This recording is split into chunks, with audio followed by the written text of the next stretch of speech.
What's going on, boys? My name is Joe. Welcome back to the show. Today would be episode 6 of the Town Hall 11 free-to-play series in 2023, day 22. And in our last episode, we covered resource collection options for free, which was really basic information for a lot of you guys that have been playing for a while. But we have to keep in mind there are newer players coming up, and they just don't understand half of this stuff. You know what I mean? So it's just like you don't want to be counterproductive, but you also want to try to speed things up without spending cash, huh? And that's the trade-off. Keep that in mind, is that it might seem like a lot of work when it comes to playing for free, but that's the intent. Either that or just spend some cash, get your gold pass, and things will go a lot faster for you. That way you can advance through the town hall levels. All right, so we got a Barbarian King back today. We actually have 3 builders out of the 5 available, so I need to put those back down. And we could just go in and use raid medals, which is probably what we're gonna end up doing today anyways. But we also have to keep in mind is that we have to look out for these events in the special events tab right here, you know, because we got raid weekend active right now, but then we also have this Fear the Stash challenge where it gives us a free book of fighting, which is going to help out speed up our laboratory by 1 troop, you know, that'd be great, or whatever. But the downside is that we have to attack 20 times with that troop in our clan castles. Unfortunately, I don't think it's available for Town Hall 10 and below, which is just kind of frustrating, huh? I don't know. Maybe he's just too powerful down at Town Hall 10 and below. Who knows? Then we also have this one right here with the dragons, but I'm really not too concerned about that one. It's just a resource pot.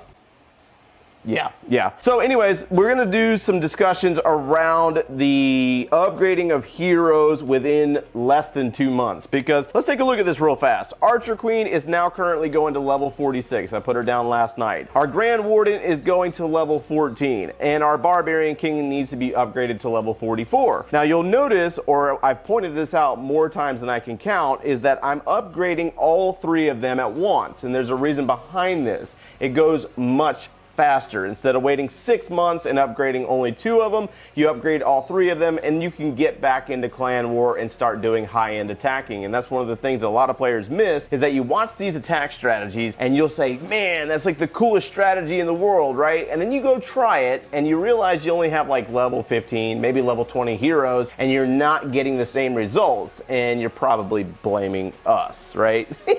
I used to do the same thing though.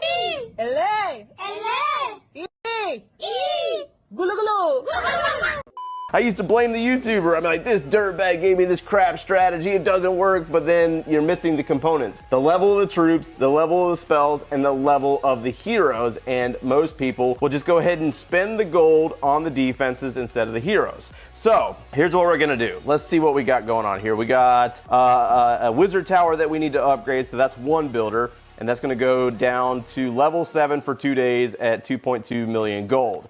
So there's some gold spent there. And then we also need to start upgrading our gold storages. We got 3 more of those to go. So we're gonna go ahead and put 1 of those back down. That way we can spend off our rune of gold without having any waste. You see that rune there? I'm gonna save it until we're maxed out on storages. And now we need 94,000 dark elixir. So I'm gonna go out and do an attack or 2 to, that way I can contribute that towards my event. And then we more than likely will just go back into raid medals and yeah. So this might not seem like it's very entertaining to look at the searching of bases when it comes to resources, because, you know, it's kind of dry, right? It's dry, it's dry. But a lot of players don't really understand what we're looking for when it comes to getting those resources. 7,000 offering for Town Hall 11 is quite a large amount of resources. So we're definitely going to take on this base right here and see if we can get most of the resources. Now remember that the dark elixir is going to be in the dark elixir drill. So you got that drill right there, and you'll see the windows full of dark elixir. But then there's also the storages that we have to take into consideration. So we're going to target that area over there as well. Let's go ahead and roast. Hold on, I'm trying to figure out where I should drop this stone slammer. Stone slammer's a beast, man. Absolutely love this thing. Let's go ahead and drop baby dragons around and start clearing this side of the base. Try to grab that dark elixir up there. We also have the Barbarian King that we can drop over there to beat up on the Queen. He just straight up slapped her and took her out in 1 shot. Hilarious. All right, let's get baby dragons down around here, and we're gonna go ahead and roast this section. with lightning spells. There we go. Then again, I could have saved my lightning spells in order to zap the Dark Elixir storage, or not storage. You can't do it on the storage, but on the drill itself, you can do it on the drill. Let's go ahead and use the King's ability there. We did lose our Stone Slammer. I wasn't paying attention. I don't even know where it went. But the Super Miner has been used. That way we can contribute that to our event. So let's go ahead and start stacking up this side over here, and we're going to drop lightning spells on that particular air defense that unfortunately stood beyond the Stone Slammer. Bad pathing on my part. Bad pathing. So let's do this. We got invisibility spells. I'm bringing invisibility spells on purpose in the case that I get to this point right here where I have an air defense that I'm dealing with and an air sweeper that I'm dealing with, and I want to grab this Dark Elixir. So let's just go ahead and don't drop it on top though. Don't drop it on top of the storage because you'll make that invisible and they'll completely bypass, which will be just very frustrating. All right, there we go. All right, so we got the Dark Elixir that's required. Now we need to go ahead and actually let's grab some elixir here in the gold here because we still need to collect elixir for our Grand Warden upgrades. And the point is that I really want to try to have the resources available. That way I don't have to work extra hard in order to get them back down like I'm doing right now. And the only reason why we're having to work this hard is because I'm not, necessarily at home right now, and I'm on the go nonstop, and I'm trying to check in on the game and finding out that I don't have resources, but then I also have an event that I need to complete. So let me get some Clan Castle troops real fast. Now I just had a thought as I was doing this that some of you might be asking, why don't I just spend the raid medals, get the Dark Elixir, put the upgrade down, and move on with the rest of my day, right? Because the farming portion is the time-consuming piece, considering we're not even using any training pots, right? So to answer that particular question is that, one, we have to think about that Super Miner event. We need to get that Book of Fighting. It's free. It's a massive deal. And we can save some of our raid medals if we get some Dark Elixir to compensate. So we needed, what, 94,000 Dark Elixir, and it cost us 300 raid medals for 25,000, which is really not that bad, but at the same time, if we can save some raid medals for that moment when we cannot farm, even better. So let me show you what we're looking for when we're searching for bases. And more than likely, yeah, like this one, complete junk. Like there's only 674 Dark Elixir, not worth it. But then you're also gonna see me scroll through some bases and you're gonna be like, why are you passing bases when there's so many resources? And we have to take into consideration how much actually goes into the collection of resources, and can we save some troops for our next attack? Like this one right here is really not bad at all because it's got 6856 and it's mostly consolidated right here. Perfect, right? That's absolutely perfect. So we're gonna go ahead and roast. Let me see if I can do this right. Hold on, wait for it. Ah, yeah. We got literally all of it in that one section and the destruction of air defense. Really bad base design here for sure. Okay, so let's go ahead and zip up this side and we're gonna save some of our lightning spells. Let's drop Baby Dragon here and here. Try to grab the elixir out of the storages because it's easily accessible. This looks more like a war base than a farming base, but that just could be me. Center place Eagle Artillery normally indicates that they're trying to defend, like, yeah, we're farming, who cares?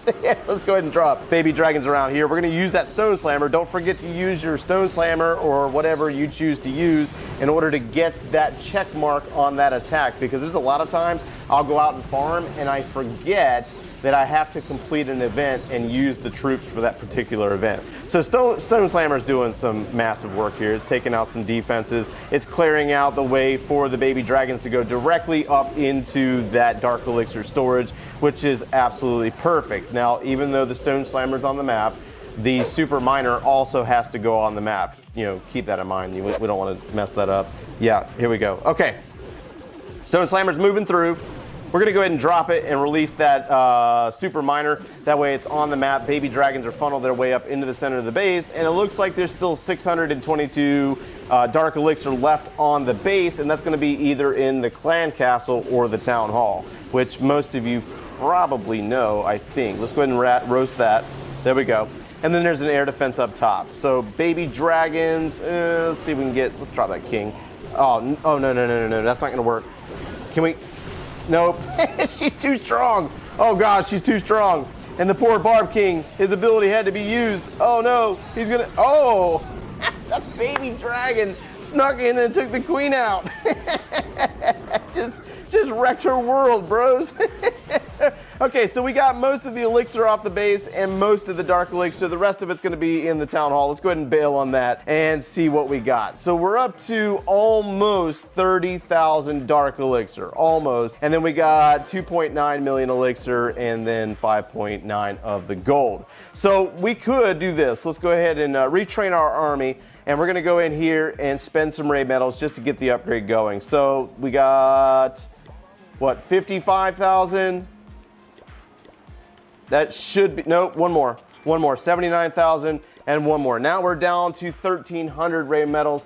Thankfully, the raid weekend is currently going, so I need to make sure that I do my attacks in there and make sure that I get the raid medals resupplied. That way we can keep doing that over and over and over again. So in order to do this, King, down for upgrade, level 44, and you just have to maintain it. That's the key. You have to just do it. Don't get distracted. Just because you got a bunch of gold doesn't mean that you dump it into a defense for the next 5 days or whatever. Put it into your walls if you're really triggered at seeing excess resources. I know, it sucks. I know players don't want to hear that, but that's how I go about doing it. If I have a bunch of excess gold that I can't get rid of, I dump it into walls and I get the dark elixir to put the heroes back down, and I stay on that until they're fully maxed out, which obviously at this rate won't take long at all.